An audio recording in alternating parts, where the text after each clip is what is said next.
잠시 휴대폰을 내려놓고 눈을 감아 보세요. 숨이 들어오고 나가는 그 자리에 마음을 두어 보세요. 호흡은 당신을 지켜주는 가장 든든한 벗입니다. 마음이 흔들릴 때, 불안이 올라올 때, 호흡은 늘 당신 곁에 있습니다. 금항아리 2번 누르고 폭 받으세요. 불안은 착각입니다. 여러분, 잠시 멈춰 서세요. 지금 이 순간, 당신의 마음속에서 무엇이 일어나고 있나요? 혹시 내일 회사에서 있을 회의가 걱정되시나요? 아이들의 미래가 불안하신가요? 아니면 건강이나 경제적인 문제들이 머릿속을 맴돌고 있나요? 만약 그렇다면 당신은 지금 현실이 아닌 마음의 착각 속에서 살고 계신 겁니다. 오늘 이 영상을 끝까지 보시면 여러분은 불안이라는 것의 정체를 정확히 알게 될 것입니다. 그리고 더 중요한 것은 그 불안에서 벗어나는 방법을 깨닫게 되실 겁니다. 먼저 질문을 하나 던져 보겠습니다. 불안할 때를 떠올려 보세요. 그때 여러분이 걱정하고 있던 것들이 정말로 일어났나요? 대부분은 그렇지 않았을 겁니다. 부처님께서 말씀하셨습니다. 고통은 마음이 만들어내는 것이다. 불안 역시 마찬가지입니다. 불안은 현실에 존재하는 것이 아니라 우리 마음이 스스로 만들어내는 환상입니다. 생각해 보세요. 지금 이 순간 여러분에게 실제로 일어나고 있는 일은 무엇인가요? 숨을 쉬고 있고 심장이 뛰고 있고 이 영상을 보고 있습니다. 그게 전부입니다. 그런데 왜 마음은 없는 일들을 만들어내며 스스로를 괴롭히는 걸까요? 불안의 본질을 이해하려면 시간에 대한 인식을 바꿔야 합니다. 우리는 늘 세 개의 시간 속에서 살아갑니다. 과거와 현재 그리고 미래입니다. 과거는 이미 지나간 것이고 미래는 아직 오지 않은 것입니다. 우리가 실제로 살 수 있는 시간은 오직 현재뿐입니다. 그런데 불안한 마음은 무엇을 합니까? 아직 일어나지도 않은 미래의 일들을 지금 이 순간으로 끌어와서 마치 지금 일어나고 있는 일처럼 경험하게 만듭니다. 이것이 바로 불안의 정체입니다. 불안은 내일의 그림자를 오늘에 들이우는 마음의 작용입니다. 40대, 50대가 되면서 우리는 더 많은 책임을 지게 됩니다. 부모님을 모셔야 하고, 아이들을 키워야 하고, 직장에서도 더 큰 역할을 맡게 됩니다. 그러다 보니 자연스럽게 미래에 대한 걱정이 늘어납니다. 아이가 좋은 대학에 갈 수 있을까? 부모님이 아프시면 어떻게 하지? 회사에서 구조조정이 있으면 어떡하지?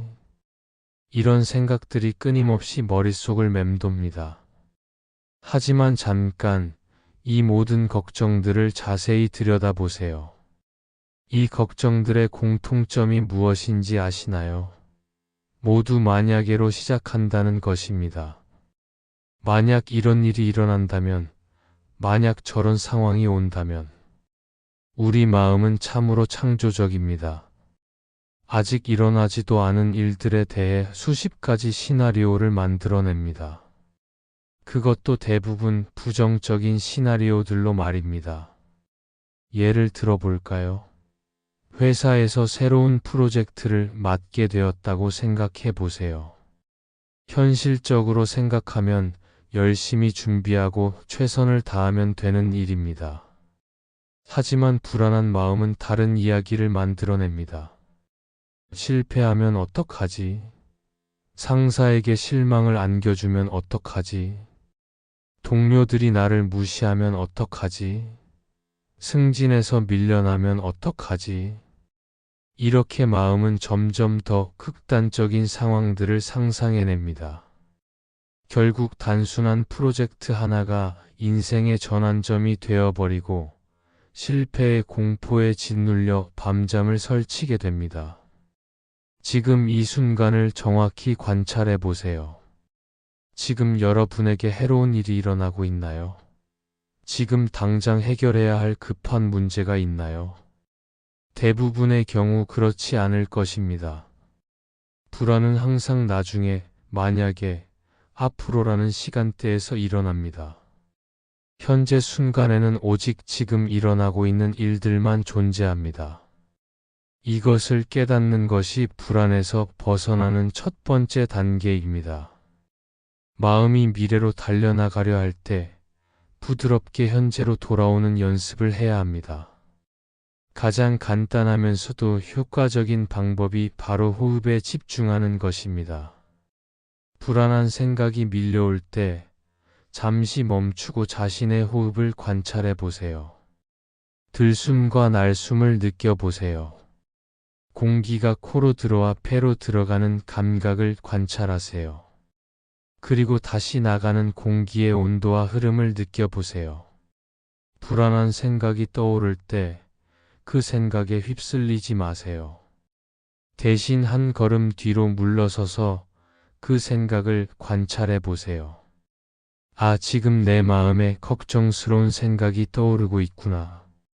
미래에 대한 불안한 생각이 일어나고 있구나. 이렇게 생각을 객관적으로 바라보는 순간 여러분은 그 생각의 주인이 됩니다. 생각에 끌려다니는 것이 아니라 생각을 바라보는 관찰자가 되는 것입니다. 40대, 50대에 접어든 여러분은 이미 많은 것들을 경험했습니다. 돌이켜보면 과거에 그토록 걱정했던 일들 중 실제로 일어난 것은 얼마나 될까요? 그리고 정말로 어려운 일들이 닥쳤을 때 여러분은 어떻게 해결했나요? 살아온 경험 자체가 여러분의 가장 큰 자산입니다. 그 경험들이 말해주고 있습니다. 지금까지 잘 해왔으니 앞으로도 잘 해낼 수 있다고 말입니다. 불안은 우리의 경험을 무시하고 마치 우리가 아무것도 할 수 없는 무력한 존재인 것처럼 속삭입니다. 하지만 그것은 거짓입니다. 여러분은 이미 충분히 강하고 지혜롭고 경험이 풍부한 사람입니다. 불교의 핵심 가르침 중 하나는 받아들임입니다. 이것은 포기하라는 뜻이 아닙니다. 현실을 있는 그대로 인정하고 그 바탕 위에서 지혜롭게 행동하라는 뜻입니다. 미래에 어떤 일이 일어날지는 아무도 알 수 없습니다. 그것을 받아들이세요. 통제할 수 없는 것들에 대해 걱정하는 대신 지금 이 순간 할 수 있는 일에 집중하세요. 아이의 미래가 걱정된다면 지금 아이와 더 많은 시간을 보내세요. 건강이 걱정된다면 지금부터 건강한 생활 습관을 만들어 가세요. 직장에서의 성과가 걱정된다면 지금 할 수 있는 최선을 다하세요. 깨달음은 하루아침에 오지 않습니다. 매일 조금씩 연습하고 실천해야 합니다. 아침에 일어나자마자 5분 동안 호흡을 관찰해 보세요. 불안한 생각이 떠오를 때마다 이것은 생각일 뿐이다라고 속으로 말해 보세요. 잠들기 전에는 오늘 하루 감사했던 일들을 3가지 떠올려 보세요. 이런 작은 실천들이 모여서 마음의 근육을 키웁니다. 불안에 휘둘리지 않는 강한 마음을 만들어 갑니다. 여러분, 불안은 결코 여러분의 적이 아닙니다. 불안은 여러분을 보호하려는 마음의 작용입니다. 다만 그것이 과도하게 작용할 때 문제가 되는 것입니다. 불안을 완전히 없애려고 하지 마세요. 대신 불안과 평화롭게 공존하는 방법을 배우세요.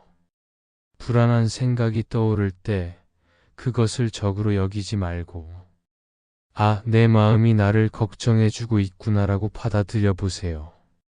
그리고 부드럽게 현재 순간으로 돌아오세요. 지금 이 순간 여러분은 안전합니다. 지금 이 순간 모든 것이 괜찮습니다. 불안은 착각입니다. 아직 오지 않은 내일의 그림자일 뿐입니다. 하지만 현재 순간은 실제합니다. 지금 이 순간의 평화는 진짜입니다. 중년의 여러분에게는 이미 충분한 지혜와 경험이 있습니다. 그 지혜를 믿고 현재 순간에 깨어 있으세요. 매 순간 선택할 수 있습니다. 불안한 미래의 상상 속에서 살 것인지, 평화로운 현재 순간에서 살 것인지를 말입니다. 그런데 여기서 우리가 마주하는 또 다른 큰 불안이 있습니다. 바로 자식에 대한 불안입니다. 중년이 되면서 가장 크게 다가오는 고민 중 하나가 바로 이것입니다. 자식들이 내 뜻대로 살아주지 않는다는 현실 말입니다. 우리 아이가 공부를 안 해요. 게임만 하고 있어요. 진로를 정하지 못하고 있어요. 좋은 사람을 만나지 못하고 있어요. 이런 말들을 얼마나 많이 들어보셨나요? 아니면 직접 하고 계신 말들일 수도 있겠죠. 부모로서 자식을 걱정하는 마음은 당연합니다. 하지만 그 걱정이 통제하려는 마음으로 변할 때 진짜 고통이 시작됩니다. 자식이 내 뜻대로 살아주기를 바라고, 내가 생각하는 좋은 길로 가주기를 원하고, 내가 정해놓은 기준에 맞춰 살아주기를 기대합니다. 하지만 잠깐 여러분 자신의 삶을 돌아보세요. 여러분은 부모님의 뜻대로 살아왔나요? 부모님이 원하시는 대로 모든 선택을 했나요? 아마 그렇지 않을 겁니다. 여러분도 나름의 길을 걸어왔고, 때로는 부모님을 실망시키기도 했고, 때로는 예상치 못한 선택을 하기도 했을 것입니다. 그런데 왜 우리는 자식에게는 다른 기준을 적용하는 걸까요? 왜 우리는 자식이 우리 뜻대로 살아주기를 바라는 걸까요? 이 질문의 답을 찾기 위해서는 부모의 마음 깊숙한 곳을 들여다봐야 합니다. 사실 자식을 통제하려는 마음의 밑바닥에는 두려움이 있습니다. 자식이 실패할까봐, 고생할까봐, 잘못된 길로 갈까봐 하는 두려움 말입니다. 내가 미리 길을 정해주면 아이가 헤매지 않을 거야. 내 경험을 바탕으로 조언해주면 실수하지 않을 거야. 내가 옆에서 계속 관리해주면 안전할 거야. 이런 생각들이 끊임없이 마음속에서 맴돕니다. 하지만 이 모든 생각들의 출발점이 무엇인지 아시나요? 바로 내가 통제할 수 있다는 착각입니다. 부모는 자식의 인생을 통제할 수 없습니다. 이것이 불교에서 말하는 가장 근본적인 진리 중 하나입니다. 모든 존재는 각자의 업과 인연에 따라 살아갑니다. 자식도 예외가 아닙니다. 여러분이 아무리 좋은 의도로 자식의 길을 정해주려 해도 결국 자식은 자신의 길을 걸어갈 수밖에 없습니다. 이것을 인정하지 않고 계속해서 통제하려고 애쓰면 부모도 자식도 모두 고통받게 됩니다. 실제로 많은 가정에서 일어나는 갈등들을 보세요. 부모는 자식이 자신의 기대에 맞춰 살지 않는다고 답답해합니다. 자식은 부모의 간섭과 통제에 숨이 막힌다고 반발합니다. 서로 사랑하는 사이인데도 불구하고 왜 이런 일이 일어날까요? 바로 통제하려는 마음 때문입니다. 부모가 자식을 통제하려고 하면 할수록 자식은 더욱 멀어져 갑니다. 이것은 자연스러운 현상입니다. 모든 생명체는 자유를 갈망하기 때문입니다. 새를 생각해 보세요. 새를 사랑한다고 해서 새장에 가두어 놓으면 새는 행복해 할까요? 아닙니다. 새는 하늘을 날고 싶어 합니다. 자식도 마찬가지입니다. 아무리 부모의 사랑이 크다고 해도 그 사랑이 통제의 형태로 나타나면 자식에게는 새장과 같은 것입니다. 그렇다면 어떻게 해야 할까요? 자식을 그냥 내버려 두라는 뜻일까요? 아닙니다. 사랑하되 통제하지 않는 것, 걱정하되 간섭하지 않는 것, 이것이 진정한 부모의 사랑입니다. 부처님께서는 모든 것이 인연에 따라 흘러간다고 하셨습니다. 자식의 인생도 마찬가지입니다. 자식에게는 자식만의 인연이 있고 자식만의 길이 있습니다. 부모의 역할은 그 길을 대신 걸어주는 것이 아니라 자식이 자신의 길을 찾아갈 수 있도록 사랑으로 지켜보는 것입니다. 이것이 얼마나 어려운 일인지 저도 압니다. 특히 한국 사회에서 부모로 산다는 것은 더욱 어렵습니다. 주변에서는 끊임없이 비교하고 아이의 성과를 부모의 능력으로 평가하고 남의 집 아이와 비교하며 조바심을 느끼게 만듭니다.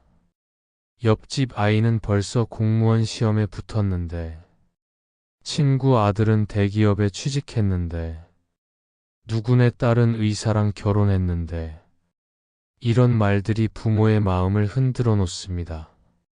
사회가 만들어 놓은 기준들, 성공이라고 부르는 것들, 이 모든 것들이 과연 우리 아이에게 맞는 것일까요? 우리 아이가 진정으로 행복해할 수 있는 길일까요? 이런 질문들을 진지하게 던져보면 답은 명확해집니다. 중요한 것은 남들이 인정하는 성공이 아니라 우리 아이가 자신다운 삶을 사는 것입니다. 우리 아이가 자신의 재능을 발휘하고 자신이 좋아하는 일을 하며 자신만의 방식으로 행복을 찾아가는 것입니다. 그런데 많은 부모들이 이것을 받아들이기 어려워합니다. 왜냐하면 자식의 실패가 곧 자신의 실패처럼 느껴지기 때문입니다. 자식이 사회적으로 성공하지 못하면 마치 자신이 부모로서 실패한 것처럼 느껴집니다. 하지만 이것도 착각입니다. 자식의 인생과 부모의 인생은 별개입니다. 자식이 어떤 선택을 하든 그것은 자식의 선택이고 자식의 책임입니다. 부모는 그 선택을 대신해 줄 수도 없고 그 책임을 대신 질 수도 없습니다. 오히려 자식을 독립적인 존재로 인정하고 자식의 선택을 존중해 줄 때 진정한 사랑이 시작됩니다. 자식은 부모의 소유물이 아닙니다. 자식은 부모를 통해 이 세상에 왔지만 자신만의 독립적인 삶을 살아갈 권리가 있습니다. 이것을 깨닫는 순간 부모의 마음도 한결 가벼워집니다. 자식의 모든 것을 책임져야 한다는 무거운 짐에서 벗어날 수 있습니다. 자식의 인생을 통제해야 한다는 강박에서 자유로워질 수 있습니다. 자식이 어려움에 처했을 때는 따뜻한 말 한마디와 든든한 지지를 보내주세요. 자식이 기쁨을 느낄 때는 함께 기뻐해 주세요. 자식이 고민이 있을 때는 귀 기울여 들어주세요. 하지만 자식의 선택을 대신해 주려고 하지는 마세요. 이런 태도가 자리 잡으면 신기한 일이 일어납니다. 오히려 자식이 부모에게 더 가까워집니다. 통제받지 않는다는 안정감 속에서 자식은 부모에게 자신의 진솔한 마음을 더 많이 보여주게 됩니다. 불교에서 말하는 놓아줌이 바로 이것입니다. 사랑하지만 집착하지 않기, 걱정하지만 통제하지 않기, 함께 있지만 간섭하지 않기입니다. 물론 이것이 쉽지 않다는 것을 잘 압니다. 특히 자식이 잘못된 길로 가는 것 같을 때, 자식이 고생하고 있을 때, 그냥 지켜만 보기가 얼마나 어려운지 모릅니다. 그리고 무엇보다 중요한 것은 인연의 힘을 믿는 것입니다. 자식에게도 자식만의 인연이 있습니다. 좋은 인연을 만나면 저절로 좋은 방향으로 갈 것이고, 어려운 인연을 만나면 그것을 통해서도 무언가를 배울 것입니다. 부모가 할 수 있는 최선은 자식 주변에 좋은 인연들이 많아지도록 기도하고 자식이 지혜롭게 판단할 수 있는 힘을 기를 수 있도록 응원하는 것입니다. 실제로 많은 부모들이 이런 마음가짐을 가지게 되면서 자식과의 관계가 훨씬 좋아졌다고 말합니다. 자식들도 부모의 변화를 느끼고 더 편안하게 부모와 대화하게 됩니다. 여러분도 한번 실험해 보세요. 자식에게 뭔가 말하고 싶을 때 잠시 멈춰서 생각해 보세요. 이 말이 정말 자식을 위한 것일까? 아니면 내 불안을 덜기 위한 것일까? 만약 내 불안을 덜기 위한 것이라면 그 말은 하지 않는 것이 좋습니다. 대신 그 불안을 인정하고 부드럽게 내려놓으세요. 아, 내가 지금 자식 걱정에 불안해하고 있구나. 하지만 자식은 자식만의 길이 있어.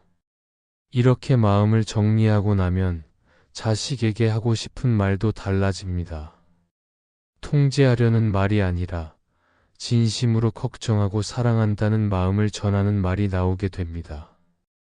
자식은 내 뜻대로 살 수 없다는 이 진리를 받아들이는 것, 그것이 진정한 부모의 성숙함입니다. 인연 따라 흘러가게 두는 지혜를 가질 때 비로소 부모도 자식도 모두 자유로워질 수 있습니다. 그런데 중년에 우리를 괴롭히는 또 다른 큰 불안이 있습니다. 바로 돈에 대한 불안입니다. 과연 노후에 돈이 충분할까? 이 지금 모아놓은 돈으로 안전하게 살 수 있을까? 혹시 큰 병에 걸리면 어떻게 하지? 이런 걱정들이 끊임없이 마음을 흔들어 놓습니다. 특히 40대, 50대가 되면서 이런 걱정은 더욱 커집니다.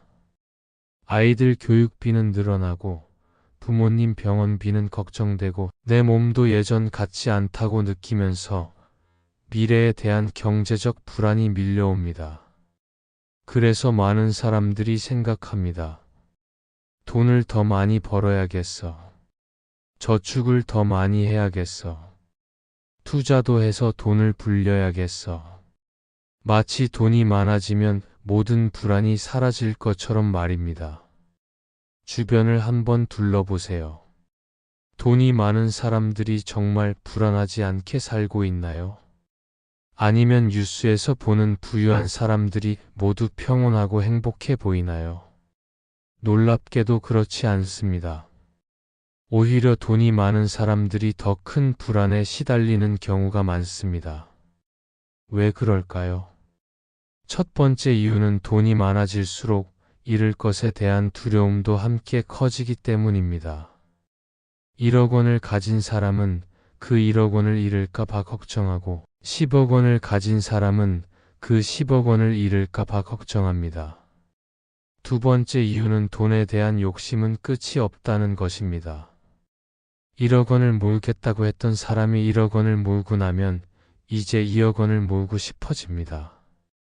부처님께서 말씀하신 대로 욕심은 구멍 뚫린 톱과 같습니다. 아무리 채워 넣어도 계속 빠져나가기 때문에 영원히 채워지지 않습니다. 돈에 대한 욕심도 마찬가지입니다. 아무리 많이 벌고 모아도 충분하다는 느낌은 오지 않습니다. 세 번째 이유는 돈에 집착할수록 돈을 잃는 것에 대한 공포가 커지기 때문입니다. 주식 투자를 해보신 분들은 잘 아실 겁니다. 돈을 벌었을 때보다 돈을 잃었을 때의 스트레스가 훨씬 큽니다. 같은 금액이라도 잃는 고통이 버는 기쁨보다 훨씬 강하게 느껴집니다. 그래서 돈이 많을수록 그 돈을 지키기 위해 더 많은 에너지를 써야 합니다. 경제 뉴스를 확인하고 투자 정보를 찾아보고 리스크를 관리하느라 정신이 없습니다. 돈을 위해 살아가는 삶이 되어버립니다. 네 번째 이유는 돈이 많아져도 진정한 안정감을 주지 못하기 때문입니다. 왜냐하면 미래는 아무도 예측할 수 없기 때문입니다. 아무리 많은 돈을 모아놓아도 예상치 못한 일들이 일어날 수 있습니다. 경제 위기가 올 수도 있고, 인플레이션으로 돈의 가치가 떨어질 수도 있고, 새로운 기술로 인해 기존의 투자가 무용지물이 될 수도 있습니다. 심지어 개인적으로 큰 사고나 병이 생기면 아무리 많은 돈도 순식간에 사라질 수 있습니다. 돈 자체가 목적이 되면 돈을 위해 살아가게 됩니다. 돈을 벌기 위해 건강을 해치고, 돈을 모으기 위해 가족과의 시간을 포기하고, 돈을 지키기 위해 스트레스를 받습니다. 이것이 과연 행복한 삶일까요? 불교에서는 이것을 전도된 삶이라고 부릅니다. 수단과 목적이 바뀐 삶입니다. 돈은 행복하게 살기 위한 수단인데 언제부턴가 돈이 목적이 되어버리고 행복은 나중으로 미루어지는 삶 말입니다. 돈을 좀 더 벌고 나면 여유롭게 살겠어. 은퇴하고 나면 진짜 하고 싶은 일을 하겠어. 돈 걱정이 없어지면 가족과 더 많은 시간을 보내겠어. 이런 식으로 행복을 미래로 미루면서 현재는 돈을 위해 희생하는 삶을 삽니다. 하지만 이런 삶의 끝에 무엇이 있을까요? 정말로 충분한 돈을 모으고 나면 행복이 찾아올까요? 대부분의 경우 그렇지 않습니다. 왜냐하면 행복을 미루는 습관이 이미 몸에 배어버렸기 때문입니다. 결국 돈 때문에 시작된 불안은 돈으로 해결되지 않습니다. 더 많은 돈을 벌고 모아도 불안은 사라지지 않고 오히려 다른 형태로 변해서 계속 따라다닙니다. 그렇다면 어떻게 해야 할까요? 돈에 대한 불안에서 벗어나려면 어떤 마음가짐을 가져야 할까요? 먼저 돈의 본질을 정확히 이해해야 합니다. 돈은 도구입니다. 삶을 편하게 해주는 수단입니다. 하지만 돈 자체가 행복을 가져다 주지는 않습니다. 행복은 마음에서 나오는 것이지 돈에서 나오는 것이 아닙니다. 두 번째로는 충분함에 대한 기준을 명확히 해야 합니다. 진정으로 필요한 것이 무엇인지 단순히 원하는 것과 정말 필요한 것을 구분할 줄 알아야 합니다. 생각해 보세요. 여러분이 진정으로 행복하기 위해 필요한 돈이 얼마나 될까요? 건강한 음식을 먹고 안전한 집에서 살고 가족과 함께 시간을 보내고 취미를 즐기고 가끔 여행을 갈 수 있는 정도면 충분하지 않을까요? 물론 여기에 교육비나 의료비, 노후 대비 자금까지 포함해서 계산해야겠지만 그렇게 계산해봐도 우리가 상상하는 것만큼 많은 돈이 필요하지는 않을 것입니다. 세 번째로는 돈에 대한 집착을 조금씩 내려놓는 연습을 해야 합니다. 이것이 쉽지는 않습니다. 특히 한국 사회에서는 돈이 안전과 직결된다고 생각하는 경향이 강하기 때문입니다. 네 번째로는 현재 순간을 소중히 여기는 마음가짐을 가져야 합니다.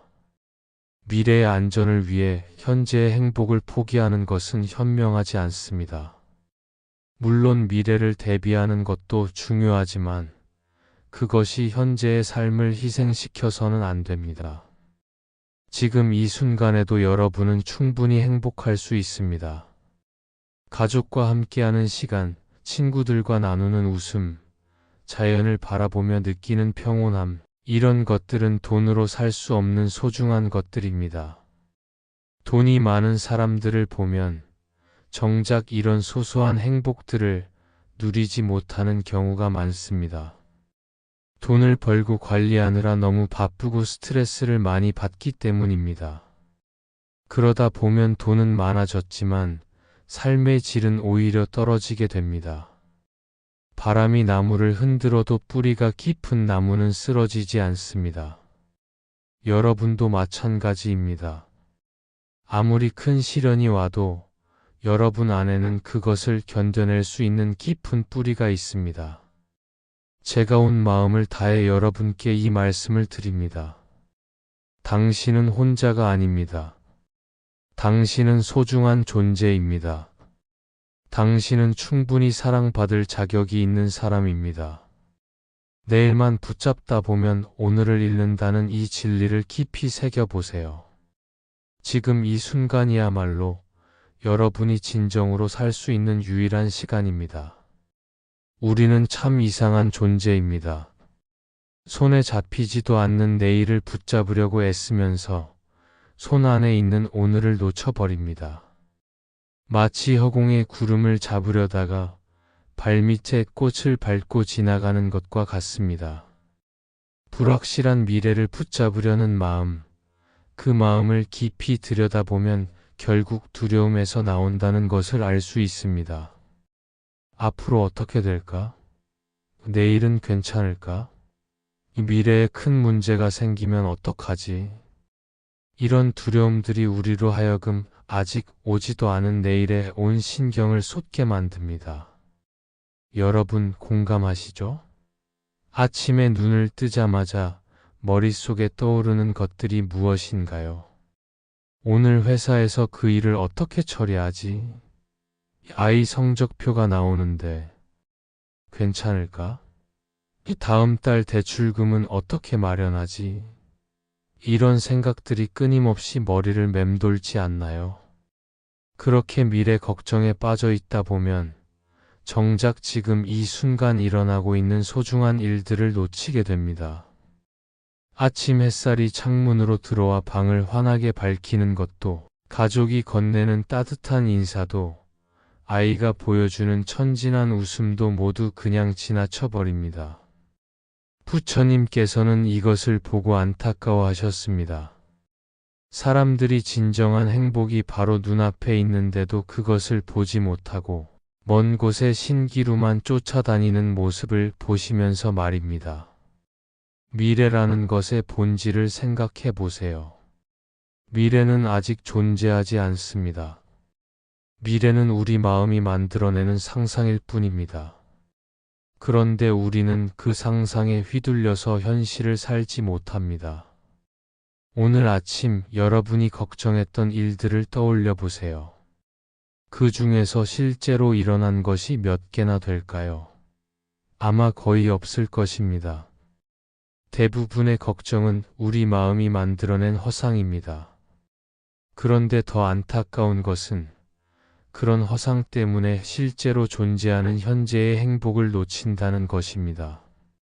지금 이 순간 여러분 곁에 있는 사람들의 사랑을, 지금 이 순간 느낄 수 있는 평안을, 지금 이 순간 경험할 수 있는 기쁨을 모두 놓쳐버립니다. 불교에서는 이것을 전도된 삶이라고 부릅니다. 진짜와 가짜가 바뀐 삶입니다. 실제로 존재하지 않는 미래를 진짜라고 생각하고 실제로 존재하는 현재를 가짜라고 여기는 삶입니다. 중년에 접어들면서 이런 현상은 더욱 심해집니다. 책임질 것들이 많아지고 챙겨야 할 사람들이 늘어나고 해결해야 할 문제들이 복잡해지면서 자연스럽게 미래에 대한 걱정이 커집니다. 은퇴 후에는 어떻게 살지? 아이들 교육은 제대로 시킬 수 있을까? 부모님이 아프시면 어떻게 하지? 경제적으로 안정될 수 있을까? 이런 걱정들이 머릿속을 가득 채웁니다. 물론 미래를 대비하는 것 자체가 잘못된 것은 아닙니다. 현명한 사람이라면 당연히 내일을 준비해야 합니다. 문제는 그 준비가 현재를 희생시키는 형태로 이루어질 때입니다. 지금은 참고 살자. 나중에 여유로워지면 그때 행복하게 살자. 이런 마음가짐으로 살아가는 분들이 얼마나 많은지 모릅니다. 하지만 이것은 큰 착각입니다. 행복은 미래에 있는 것이 아니라 지금 여기에 있습니다. 여러분 공감하시나요? 혹시 여러분도 나중에라는 말을 자주 사용하고 계시지는 않나요? 아이들 다 키우고 나중에 여행 가야지. 은퇴하고 나중에 취미생활 해야지. 돈 좀 더 모으고 나중에 여유롭게 살아야지. 하지만 그 나중에가 정말 올까요? 그리고 그 나중에가 와도 그때도 또 다른 나중에를 기다리고 있지는 않을까요? 이것이 바로 미래에 집착하는 마음의 함정입니다. 미래는 영원히 미래로 남아 있습니다. 내일이 와도 그것은 오늘이 되어버리고 또 다른 내일을 걱정하게 됩니다. 부처님께서 말씀하신 현재 순간에 깨어있기의 의미가 바로 여기에 있습니다. 진정한 삶은 지금 이 순간에만 존재합니다. 과거는 이미 지나갔고 미래는 아직 오지 않았습니다. 우리가 실제로 살 수 있는 시간은 오직 현재뿐입니다. 그런데 현재 순간에 깨어 있다는 것이 무엇일까요? 그것은 지금 이 순간 일어나고 있는 일들에 온전히 집중하는 것입니다. 지금 이 순간의 감정을, 감각을, 생각을 있는 그대로 받아들이는 것입니다. 예를 들어보겠습니다. 가족과 함께 식사를 할 때 정말로 그 시간에 집중하고 계신가요? 아니면 머릿속으로는 내일 회사 일을 생각하고 다음 주 일정을 정리하고 이번 달 가계부를 계산하고 있지는 않나요? 그렇게 딴 생각을 하면서 밥을 먹으면 음식의 맛도 제대로 느끼지 못하고 가족과의 대화도 제대로 나누지 못합니다. 몸은 여기 있지만 마음은 다른 곳에 가 있는 상태입니다. 이런 식으로 살아가면 인생 전체가 그냥 지나가 버립니다. 정말로 살았다고 할 수 있는 순간들이 거의 없어집니다. 항상 다른 곳을 향해 달려가느라 정작 지금 서 있는 곳의 아름다움을 보지 못합니다. 불교에서는 이것을 놓침의 고통이라고 표현합니다. 가장 소중한 것들을 계속해서 놓쳐버리는 고통입니다. 그리고 이 고통은 나중에 더 큰 후회로 돌아옵니다. 그때 아이와 더 많은 시간을 보낼 걸. 그때 부모님께 더 자주 안부를 물어볼 걸. 그때 건강을 더 챙길 걸. 이런 후회들이 바로 현재 순간을 놓친 결과입니다. 그렇다면 어떻게 해야 현재 순간에 깨어 있을 수 있을까요? 어떻게 해야 내일을 붙잡으려다가 오늘을 잃지 않을 수 있을까요? 첫 번째는 호흡에 주의를 기울이는 것입니다. 호흡은 항상 현재 순간에 일어납니다. 과거의 호흡이나 미래의 호흡은 없습니다. 따라서 호흡을 관찰하면 자동으로 현재 순간으로 돌아올 수 있습니다. 미래 걱정이 밀려올 때 잠시 멈추고 자신의 호흡을 느껴보세요. 공기가 코로 들어오는 감각, 가슴이 부풀어 오르는 느낌, 그리고 다시 공기가 나가는 과정을 천천히 관찰해 보세요. 그러면 마음이 현재로 돌아오는 것을 느낄 수 있을 것입니다. 두 번째는 감사하는 마음을 기르는 것입니다. 현재 순간에 이미 가지고 있는 것들에 대해 감사하는 마음을 가지면 자연스럽게 현재에 집중하게 됩니다. 지금 여러분 주변을 둘러보세요. 감사할 일들이 얼마나 많은가요? 건강한 몸, 따뜻한 집, 사랑하는 가족, 든든한 친구들, 의미 있는 일, 이 모든 것들이 바로 지금 여러분과 함께 있습니다. 이런 것들은 미래에 있는 것이 아닙니다. 지금 바로 여기에 있습니다. 그런데 우리는 이런 현재의 축복들을 당연하게 여기고 아직 없는 것들만 갈망합니다. 세 번째는 작은 일상의 기쁨을 소중히 여기는 것입니다. 거창한 행복을 기다리지 말고 지금 이 순간의 작은 기쁨들을 놓치지 마세요. 아침에 마시는 따뜻한 커피 한 잔, 출근길에 보는 예쁜 꽃, 동료와 나누는 잠깐의 웃음, 퇴근 후 가족과 함께하는 저녁 시간, 이런 소소한 순간들이 바로 진짜 행복입니다. 이런 순간들은 특별한 준비나 조건이 필요한 것이 아닙니다. 그냥 지금 여기에 있습니다. 다만 우리가 그것을 알아보지 못할 뿐입니다. 미래의 큰 행복만 기다리느라 현재의 작은 행복들을 지나쳐 버립니다. 네 번째는 불완전함을 받아들이는 것입니다. 미래에 집착하는 이유 중 하나는 현재가 불완전해 보이기 때문입니다. 지금은 부족하니까 나중에 더 나아질 때까지 기다리자는 생각입니다. 하지만 완벽한 순간은 없습니다. 미래에도 여전히 부족한 부분들이 있을 것이고 새로운 문제들이 생길 것입니다. 완벽함을 기다리다가는 영원히 기다리게 됩니다. 오히려 불완전한 지금 이 순간을 있는 그대로 받아들이고 사랑할 때 진정한 평화가 찾아옵니다. 부족한 점들도 우리 삶의 일부이고 그것들까지 포함해서 완전한 것이 우리의 현재입니다. 다섯 번째는 미래에 대한 걱정과 현재의 준비를 구분하는 것입니다. 미래를 대비하는 것과 미래를 걱정하는 것은 다릅니다. 미래를 대비한다는 것은 지금 이 순간 할 수 있는 최선을 다하는 것입니다. 건강을 위해 지금 운동하고, 가족을 위해 지금 사랑을 표현하고, 경제적 안정을 위해 지금 성실히 일하는 것입니다. 하지만 미래를 걱정한다는 것은 아직 일어나지도 않은 일들에 대해 불안해하는 것입니다. 이런 걱정은 현재의 행동력을 떨어뜨리고 현재의 행복을 빼앗아갑니다. 여러분 공감하시죠? 걱정할 때와 준비할 때의 마음 상태가 얼마나 다른지 아실 것입니다. 준비할 때는 마음이 차분하고 집중됩니다. 하지만 걱정할 때는 마음이 불안하고 산만해집니다. 부처님께서는 제자들에게 이렇게 말씀하셨습니다. 과거에 연연하지 말고 미래를 갈망하지 마라. 현재 순간을 명확히 보고 그 안에서 지혜롭게 행동하라. 이 가르침의 핵심은 현재 순간의 소중함을 깨닫는 것입니다. 지금 이 순간이야말로 우리가 진정으로 살아있는 시간이고, 진정으로 행복할 수 있는 시간이고, 진정으로 사랑할 수 있는 시간입니다. 미래를 걱정할 때와 현재를 준비할 때의 마음 상태가 얼마나 다른지 느껴보세요.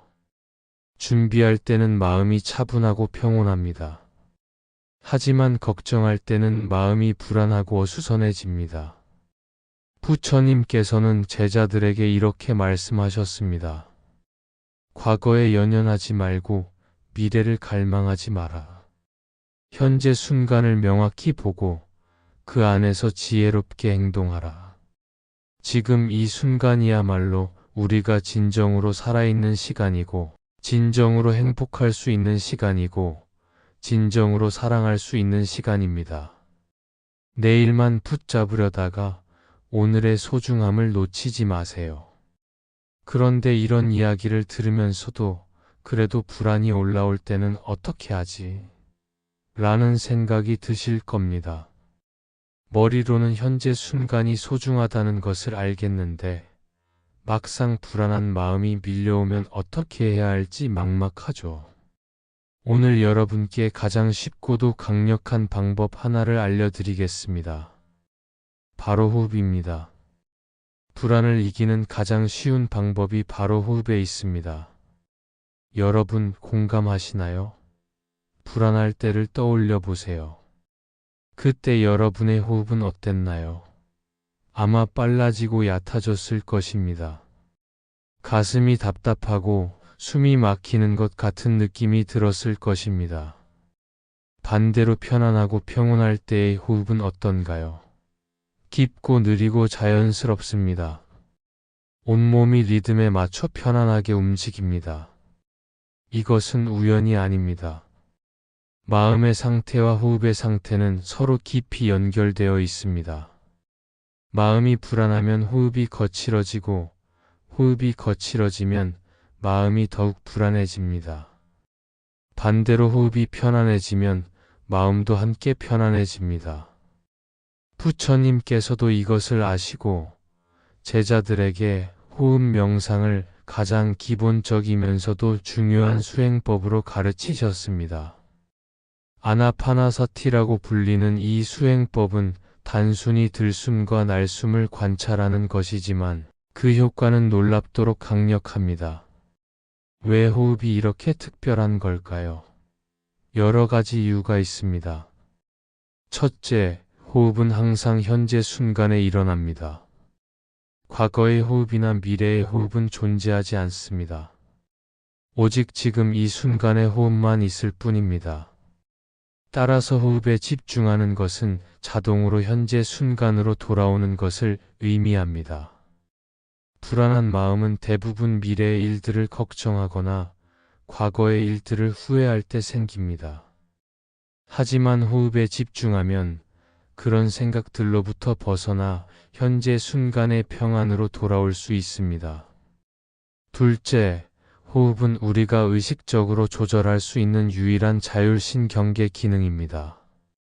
심장 박동이나 소화작용은 의지로 조절하기 어렵지만 호흡만큼은 우리가 직접 느리게 하고 깊게 만들 수 있습니다. 이것이 얼마나 중요한지 아시나요?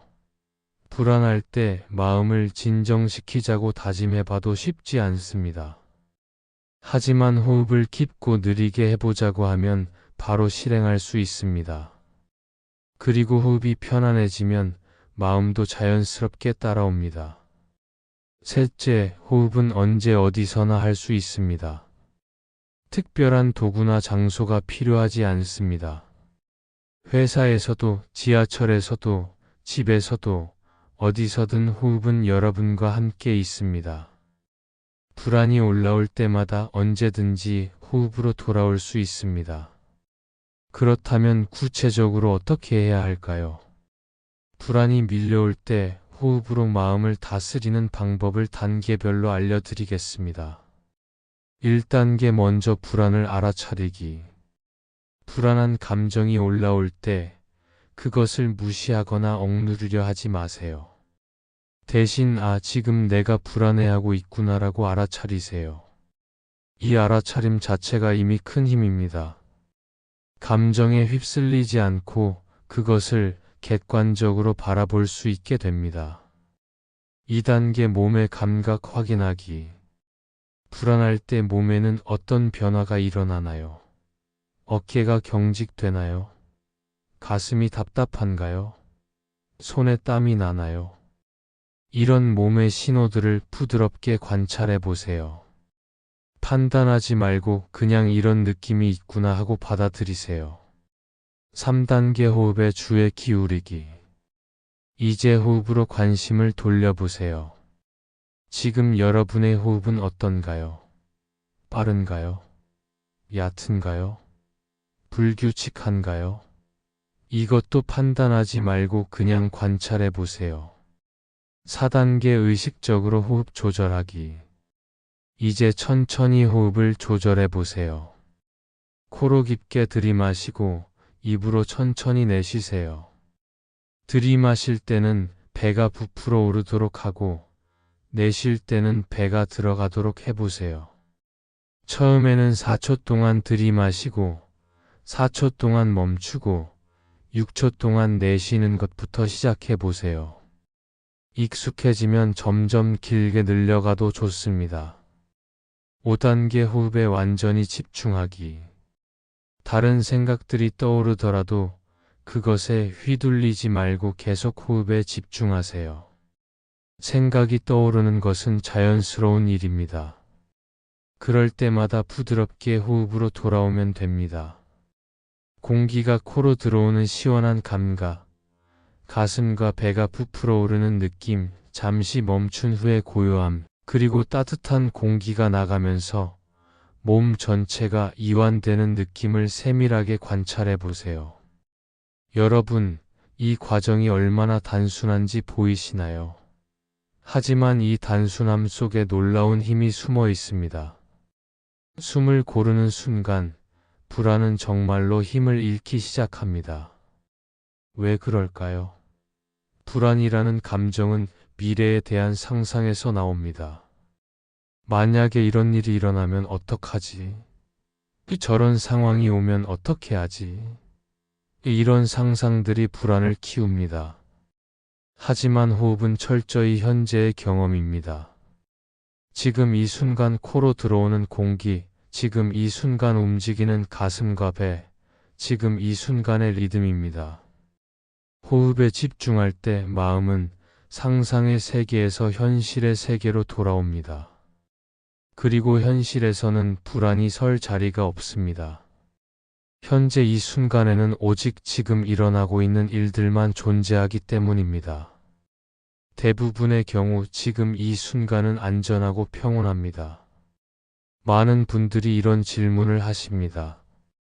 그래도 정말 해결해야 할 문제들이 있는데 호흡만 해도 될까요? 물론 문제들을 해결해야 합니다.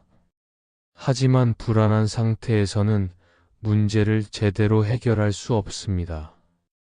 불안할 때는 판단력이 흐려지고 창의성이 떨어지고 실수를 하기 쉽습니다. 반면 호흡을 통해 마음이 차분해지면 문제를 더 명확하게 볼 수 있고 더 좋은 해결책을 찾을 수 있습니다. 호흡은 문제를 회피하는 방법이 아니라 문제를 더 지혜롭게 해결하기 위한 준비 과정입니다. 실제로 많은 분들이 이런 경험을 하셨을 것입니다. 급하고 불안할 때는 아무리 생각해도 답이 나오지 않다가 잠시 마음을 가라앉히고 나니 좋은 아이디어가 떠오른 경험 말입니다. 호흡 명상은 바로 이런 상태를 의도적으로 만드는 방법입니다. 불안과 조급함에서 벗어나 내면의 지혜와 연결되는 방법입니다. 그리고 여기서 중요한 것은 꾸준한 연습입니다. 불안할 때만 호흡을 하는 것이 아니라 평상시에도 규칙적으로 호흡 명상을 해보세요.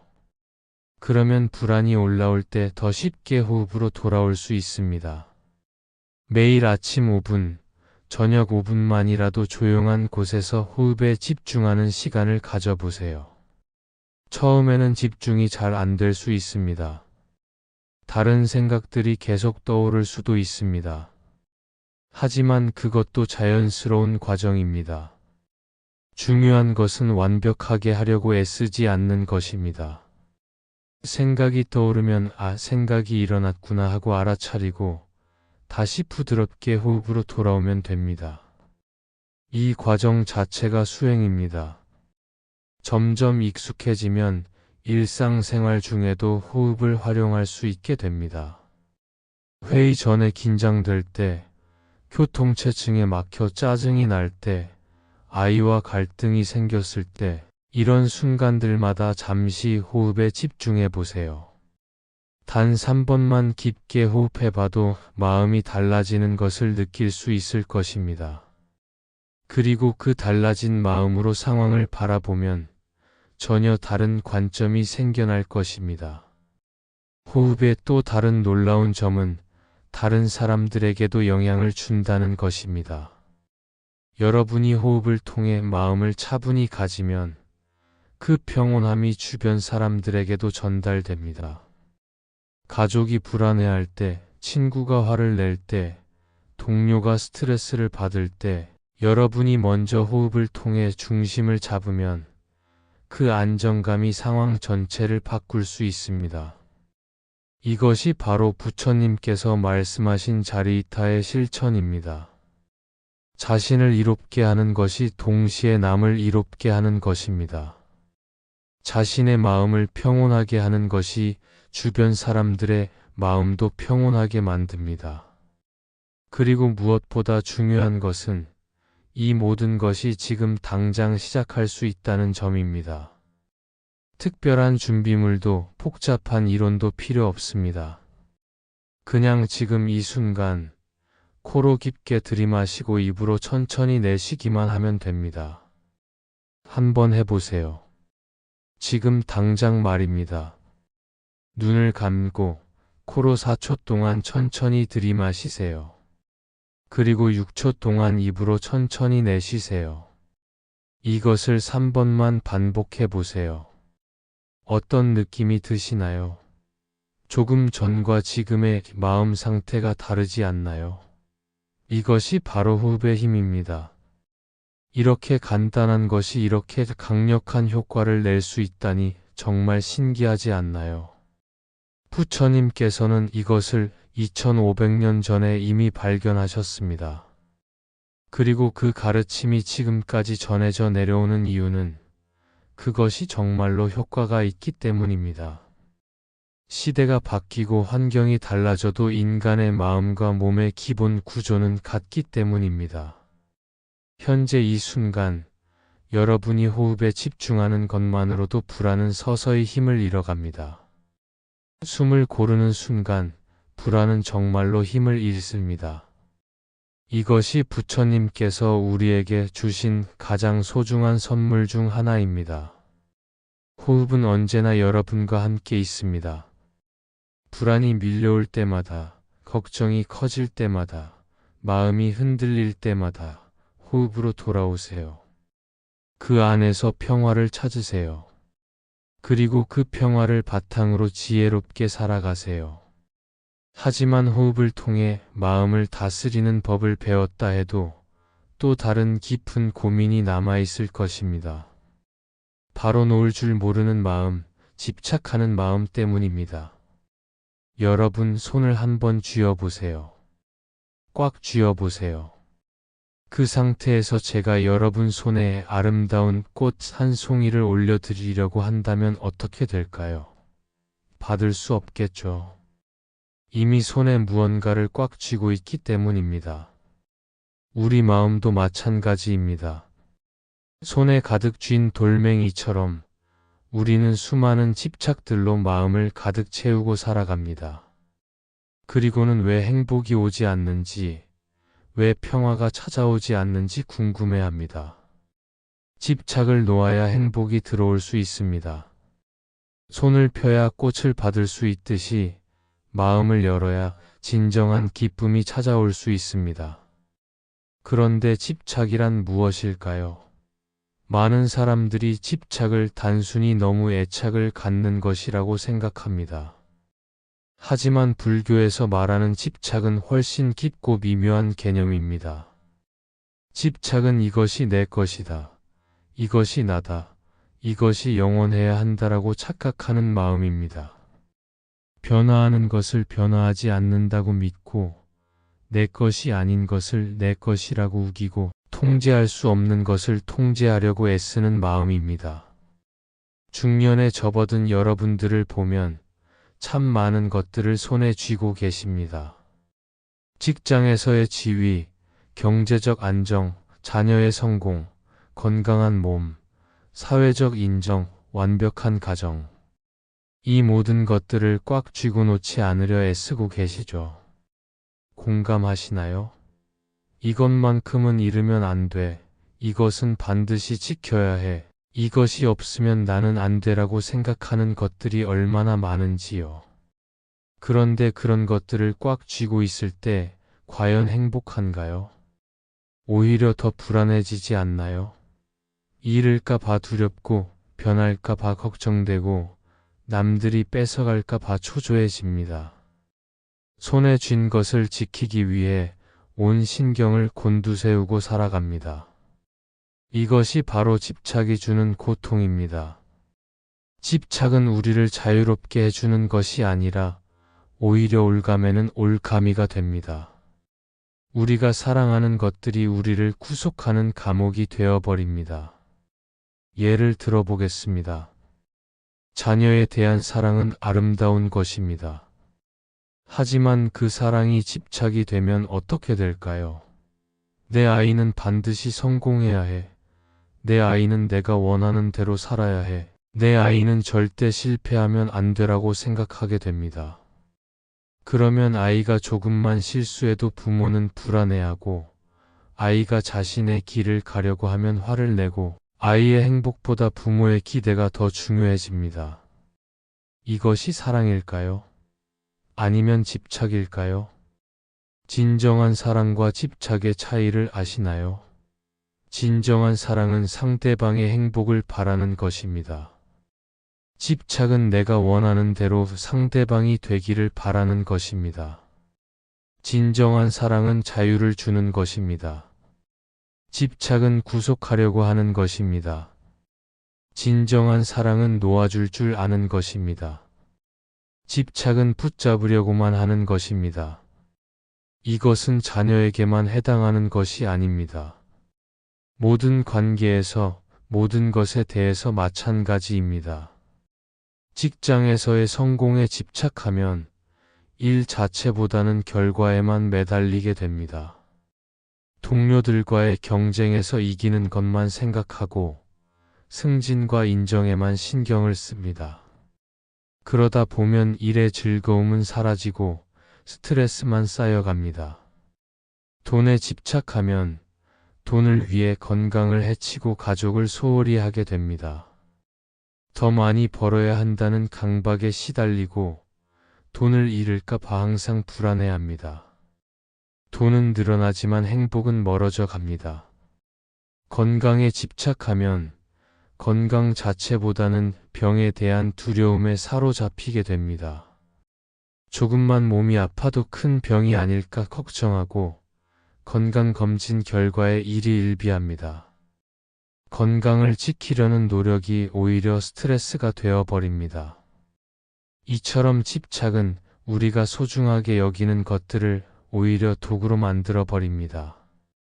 약이 독이 되고 사랑이 고통이 되고 행복의 원인이 불행의 원인이 되어버립니다. 그렇다면 어떻게 해야 할까요? 아무것도 사랑하지 말고 아무 것에도 관심을 갖지 말라는 뜻일까요? 아닙니다. 그것은 무관심이지 자유가 아닙니다. 부처님께서 말씀하신 노음은 포기가 아닙니다. 무관심도 아닙니다. 오히려 더 깊고 순수한 사랑입니다. 조건 없는 사랑, 결과를 바라지 않는 사랑, 상대방의 행복을 진심으로 바라는 사랑입니다.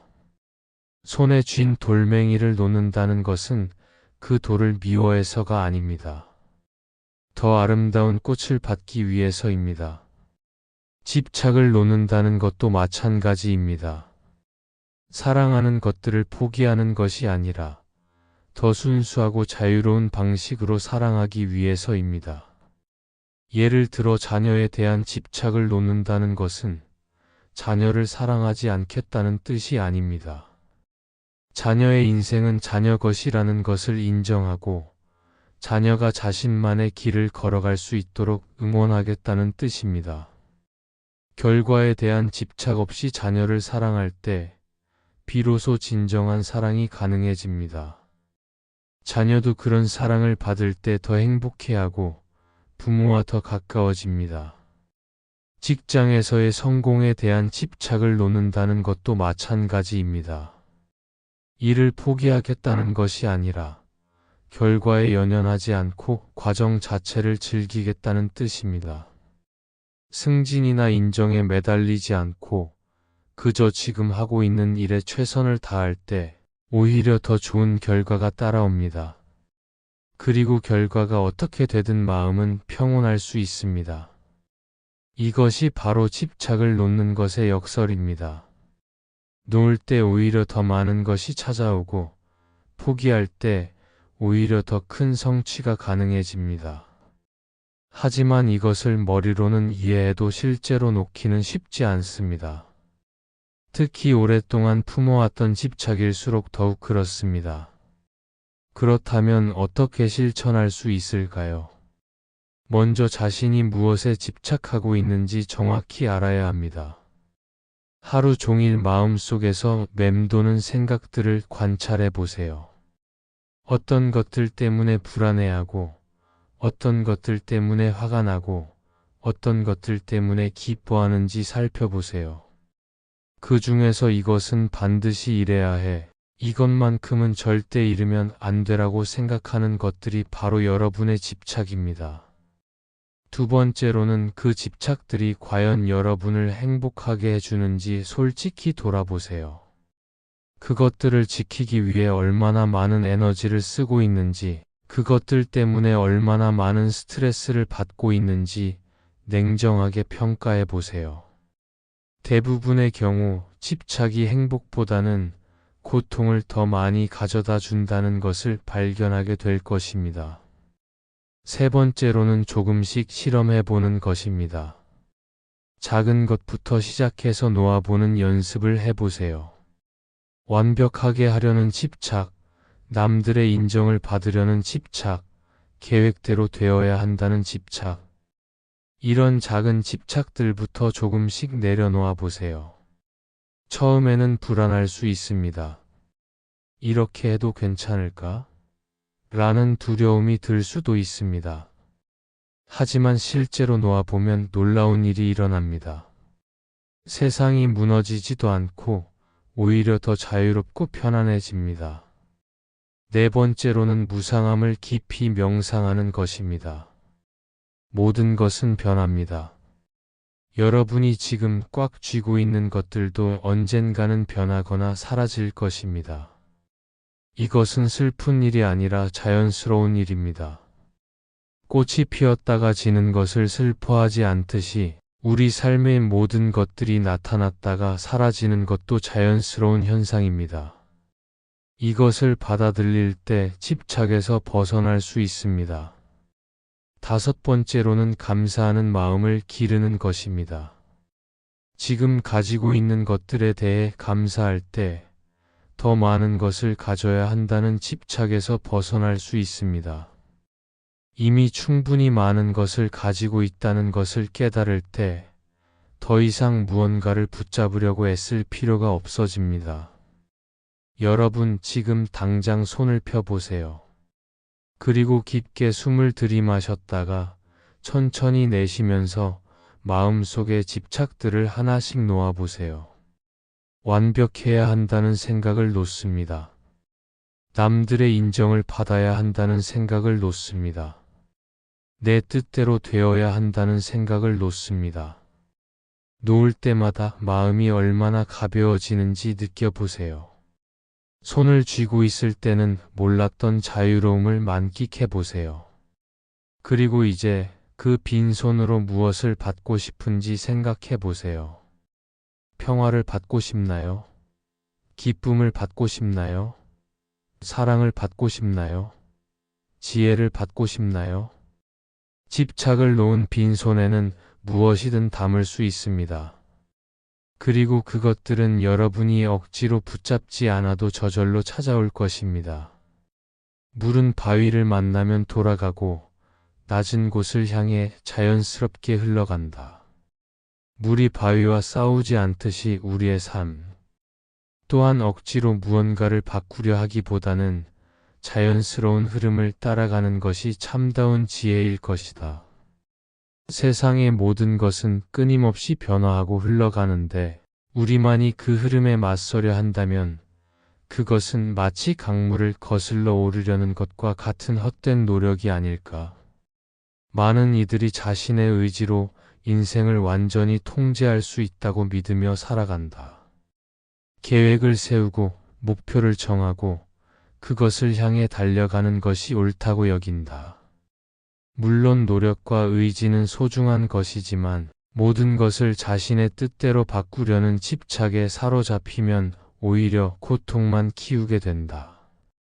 마치 주먹으로 물을 잡으려 하면 할수록 물이 손가락 사이로 빠져나가듯이 너무 강하게 붙잡으려 할수록 우리가 원하는 것들은 멀어져 간다. 부처님께서 말씀하신 연기법을 떠올려 보자. 이 세상의 모든 현상은 조건에 따라 생겨났다가 조건이 바뀌면 사라지는 것이다. 우리의 인생도 마찬가지다. 수많은 인연과 조건들이 모여서 지금의 우리를 만들었고 그 조건들이 변하면 우리의 삶도 자연스럽게 변화한다. 이러한 변화의 흐름을 거부하고 현재 상태를 영원히 유지하려 하거나 억지로 다른 모습으로 바꾸려 한다면 괴로움에 빠질 수밖에 없다. 강물이 산을 깎아내듯이 시간은 우리의 모든 것을 변화시킨다. 젊음도 건강도 명예도 재산도 모두 영원하지 않다. 이것을 인정하고 받아들일 때 비로소 마음의 평화를 얻을 수 있다. 무상함을 슬퍼할 일이 아니라 그 덕분에 새로운 가능성이 열리고 새로운 인연을 만날 수 있다는 것을 깨달아야 한다. 바람이 불면 나무는 바람을 따라 흔들린다. 바람에 맞서 꺾이지 않으려고 버티는 나무는 결국 부러지고 만다. 하지만 유연하게 바람과 함께 춤추는 나무는 오래도록 살아남는다. 우리의 삶도 이와 같다. 예상치 못한 일들이 일어나고 계획과 다른 길로 흘러갈 때가 있다. 그럴 때마다 현실을 거부하고 억지로 원래 계획대로 돌리려 한다면 더 큰 시련을 만나게 된다. 어떤 이는 실패를 두려워하여 변화 자체를 피하려 한다. 현재 상태가 불만스러워도 변화가 가져올 불확실성이 더 두려워서 그대로 머물러 있으려 한다. 이 또한 흐름에 맞서는 것이다. 세상은 끊임없이 변하는데 혼자만 제자리에 머물러 있으려 한다면 결국 뒤처질 수밖에 없다. 변화를 두려워하지 말고 자연스럽게 받아들여야 한다. 때로는 우리가 원하지 않는 상황이 찾아온다. 질병이나 실직, 인간관계의 어려움 등 피하고 싶은 일들이 생긴다. 이럴 때 왜 하필 나에게 이런 일이 일어나는가라며 원망하고 분노한다면 고통만 더해질 뿐이다. 차라리 이것도 삶의 한 부분이구나라고 받아들이고 주어진 상황에서 최선을 다하는 것이 지혜로운 태도다. 고통과 즐거움도 마찬가지다. 즐거운 일이 있을 때는 그것이 영원하기를 바라고 고통스러운 일이 있을 때는 빨리 사라지기를 원한다. 하지만 즐거움과 고통은 모두 일시적이다. 즐거움에 집착하지 말고 고통을 지나치게 거부하지도 말자. 둘 다 자연스럽게 왔다가 자연스럽게 갈 것이다. 흐름을 따른다는 것은 무작정 포기하거나 게으름을 피우라는 뜻이 아니다. 오히려 현재 상황을 정확히 파악하고 가능한 것과 불가능한 것을 구분하여 가능한 것에만 에너지를 집중하라는 의미다. 바꿀 수 없는 것에 대해서는 받아들이고 바꿀 수 있는 것에 대해서는 지혜롭게 행동하는 것이다. 농부는 씨를 뿌리고 물을 주며 정성을 다하지만 언제 싹이 날지, 얼마나 클지, 열매가 얼마나 맺힐지는 자연에 맡긴다. 억지로 줄기를 잡아당겨 빨리 자라게 하려 하지 않는다. 우리의 노력도 이와 같아야 한다. 최선을 다하되 결과에 대한 집착은 내려놓아야 한다. 인간관계에서도 마찬가지다. 다른 사람을 내 뜻대로 바꾸려 하면 갈등만 생긴다. 가족이든 친구든 연인이든 각자의 성격과 생각이 있다. 그것을 존중하고 받아들일 때 진정한 관계가 시작된다. 상대방의 변화를 기대하기보다는 자신이 먼저 이해하고 포용하는 마음을 가져야 한다. 나이가 들어가는 것도 자연스러운 흐름이다. 젊음을 그리워하며 시간을 되돌리려 하거나 늦는 것을 부정하며 억지로 젊은 척 한다면 우스꽝스러울 뿐이다.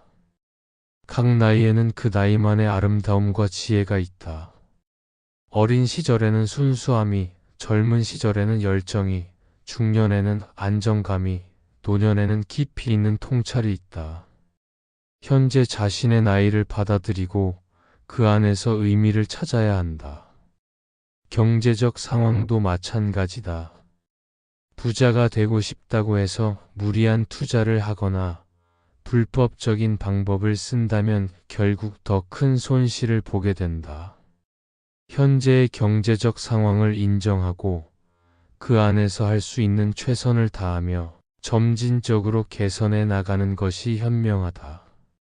갑자기 큰 변화를 만들려 하기보다는 꾸준히 작은 변화를 쌓아가는 것이다. 건강에 대해서도 같은 원리가 적용된다. 질병이 생겼을 때 그것을 원망하고 부정하기보다는 현실을 받아들이고 치료에 집중하는 것이 좋다. 나이가 들면서 체력이 떨어지는 것도 자연스러운 일이다. 젊을 때와 같은 활동을 억지로 하려 하지 말고 현재 상태에 맞는 적절한 운동과 생활을 하는 것이 지혜롭다. 꿈과 목표를 포기하라는 것이 아니다. 다만 그것에 대한 집착을 내려놓고 과정 자체를 즐기라는 것이다. 목표를 향해 나아가되 그 길에서 만나는 모든 경험을 소중히 여기자. 때로는 원래 목표와 다른 곳에 도달할 수도 있다. 그것도 또 다른 의미 있는 여행이다. 우리는 종종 다른 사람과 자신을 비교하며 괴로워한다. 누구는 더 성공했고 누구는 더 행복해 보인다고 생각한다. 하지만 각자의 인생은 다른 조건에서 시작되었고 다른 길을 걸어왔다. 남의 인생과 비교할 필요가 없다. 자신만의 고유한 흐름을 인정하고 존중해야 한다. 실패를 했을 때도 그것을 인생의 끝으로 여기지 말자. 실패도 삶의 한 부분이며 그것을 통해 배우고 성장할 수 있다. 실패를 부정하거나 숨기려 하지 말고 자연스럽게 받아들이며 다음 단계로 나아가면 된다. 강물이 바위에 부딪혀도 멈추지 않고 다른 길을 찾아 계속 흘러가듯이 명상을 하거나 조용한 시간을 가질 때 자신의 내면의 소리에 귀 기울여 보자. 진정으로 원하는 것이 무엇인지, 어떤 방향으로 흘러가고 있는지 느껴보자. 외부의 기대나 사회적 기준에 맞추려 하기보다는 자신의 본성을 따라가는 것이 중요하다. 때로는 잠시 멈추는 것도 필요하다. 너무 빨리 달려왔다면 숨을 고르고 주변을 둘러볼 시간이 필요하다. 쉬는 것도 흐름의 일부다. 강물도 넓은 호수에서는 잠시 느려지며 깊어진다. 결국 인생은 우리가 완전히 통제할 수 있는 것이 아니다. 우리가 할 수 있는 것은 주어진 상황에서 최선을 다하고 변화를 받아들이며 흐름에 따라 유연하게 살아가는 것이다. 억지로 무언가를 바꾸려 애쓰기보다는 지금 이 순간에 감사하며 앞으로 펼쳐질 여정을 신뢰하는 마음을 가져보자. 물처럼 부드럽게, 바람처럼 자유롭게, 그리고 나무처럼 유연하게 살아갈 때 우리는 진정한 평화와 행복을 느낄 수 있을 것이다. 인생의 흐름을 거스르지 말고 그 안에서 우리만의 아름다운 춤을 춰보자. 누구나 한 번쯤은 다른 사람의 눈을 의식하며 살아본 경험이 있을 것입니다. 길을 걸을 때 누군가 자신을 바라보는 것 같아 어색해하고 말을 할 때 다른 사람이 어떻게 생각할지 걱정하며 옷을 입을 때도 남들 눈에 어떻게 보일지 신경 쓰게 됩니다. 이러한 마음은 인간으로서 자연스러운 것이지만 지나치면 우리 내면에 깊은 불안을 심어놓게 됩니다. 부처님께서 말씀하신 바와 같이 괴로움의 근본은 집착에서 비롯됩니다. 그 중에서도 다른 사람의 인정과 시선에 대한 집착은 현대인들이 가장 힘들어하는 고통 중 하나일 것입니다. 우리는 끊임없이 다른 사람과 자신을 비교하며 그들의 평가에 따라 자신의 가치를 판단하려 합니다. 마치 바람에 흔들리는 갈대처럼 남의 말 한마디에 기뻐하기도 하고 상처받기도 합니다. 어린 시절부터 우리는 타인의 시선 속에서 자라납니다. 부모님의 칭찬에 기뻐하고 선생님의 인정을 받으려 노력하며 친구들 사이에서 인기를 얻고 싶어 합니다. 이런 경험들이 쌓이면서 자연스럽게 다른 사람의 평가가 자신의 존재, 가치를 결정한다고 믿게 됩니다. 성인이 되어서도 직장에서의 인정, 사회적 성공, 타인의 부러움 등을 추구하며 살아갑니다. 하지만 이러한 삶의 방식이 얼마나 많은 불안을 만들어내는지 돌아보게 됩니다. 아침에 일어나 옷을 고를 때부터 다른 사람들이 어떻게 생각할지 걱정하고 회의에서 발언할 때도 실수하면 어쩌나 하는 두려움에 떨게 됩니다. 사회관계망을 통해 자신의 일상을 공유할 때도 다른 사람들의 반응을 기대하며 불안해합니다. 좋아요, 개수나 댓글의 내용에 따라 기분이 오르락내리락 합니다. 특히 비교하는 마음이 불안을 더욱 키웁니다. 누구는 더 좋은 직장에 다니고, 누구는 더 많은 돈을 벌고, 누구는 더 행복해 보인다고 생각하며 자신을 작게 여기게 됩니다. 소셜미디어를 통해 다른 사람들의 화려한 일상을 보며 자신의 평범한 삶이 초라하게 느껴집니다. 다른 사람의 성공담을 들으며 자신은 왜 이렇게 평범한지 자책하게 됩니다. 이런 비교의식은 끝이 없습니다. 한 분야에서 뛰어나다고 해도 다른 분야에서는 부족함을 느끼게 되고, 어떤 사람보다 낫다고 해도 또 다른 사람과 비교하며 열등감을 느낍니다. 마치 목마른 사람이 바닷물을 마시는 것처럼 비교를 통한 만족감은 일시적이며 오히려 더 큰 갈증만 불러일으킵니다. 인정받고 싶어하는 욕구 역시 우리를 불안하게 만듭니다. 다른 사람들로부터 사랑받고 존경받고 인정받고 싶은 마음은 인간의 기본적인 욕구입니다. 하지만 이것이 지나치게 강해지면 자신의 본래 모습을 잃어버리게 됩니다. 다른 사람이 좋아할 만한 모습으로 자신을 꾸며내려 하고 진정한 자신의 생각이나 감정은 숨기게 됩니다. 직장에서도 상사의 눈에 들기 위해 자신의 의견을 억누르고 동조하게 됩니다. 친구들 사이에서도 인기를 얻기 위해 진심이 아닌 말을 하거나 관심도 없는 일에 관심 있는 척합니다. 연인 관계에서도 상대방이 원하는 모습으로 자신을 바꾸려 노력하며 진정한 자신은 감추게 됩니다. 이렇게 살다 보면 정작 자신이 누구인지, 무엇을 진정으로 원하는지 알 수 없게 됩니다. 다른 사람의 기준에 맞춰 살아온 시간이 길어질수록 자신의 내면의 목소리는 점점 작아집니다.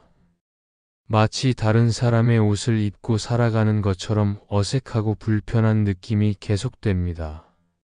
사회적 성공에 대한 압박도 큰 불안을 만들어냅니다. 좋은 대학을 나와야 하고, 좋은 직장에 다녀야 하고, 높은 연봉을 받아야 하고, 좋은 집에 살아야 한다는 사회적 기대들이 우리를 숨막히게 합니다. 이런 기준에 미치지 못하면 실패자로 여겨질 것 같은 두려움에 시달립니다. 하지만 이런 사회적 기준들이 과연 누가 정한 것일까요? 그리고 이것이 진정한 행복과 얼마나 관련이 있을까요? 높은 지위에 있는 사람도 불행할 수 있고, 많은 돈을 가진 사람도 외로울 수 있습니다. 겉으로는 성공해 보이는 사람도 내면에는 깊은 공허감을 느낄 수 있습니다. 특히 완벽해야 한다는 압박감이 불안을 가중시킵니다. 실수를 하면 안 되고, 부족한 모습을 보여서는 안 되고, 항상 완벽한 모습이어야 한다고 생각합니다. 하지만 완벽한 인간은 존재하지 않습니다. 모든 사람에게는 장점도 있고 단점도 있으며 잘하는 것도 있고 못하는 것도 있습니다. 이것이 인간의 자연스러운 모습입니다. 실수를 두려워하다 보면 새로운 시도를 하지 못하게 됩니다. 다른 사람들이 어떻게 평가할지 걱정되어 도전을 포기하게 됩니다. 안전한 길만 택하게 되고 자신의 가능성을 스스로 제한하게 됩니다. 이렇게 살다 보면 나중에 후회하게 될 수 있습니다. 부처님의 가르침을 보면 모든 중생은 본래 부처의 성품을 가지고 있다고 하셨습니다. 즉, 우리 각자는 그 자체로 완전하고 소중한 존재라는 것입니다. 다른 사람의 인정이나 평가가 없어도 우리의 가치는 변하지 않습니다. 마치 진주가 바다 깊은 곳에 있든 보석상의 진열대에 있든 그 가치가 변하지 않는 것처럼 말입니다. 하지만 우리는 이 진리를 망각하고 살아갑니다.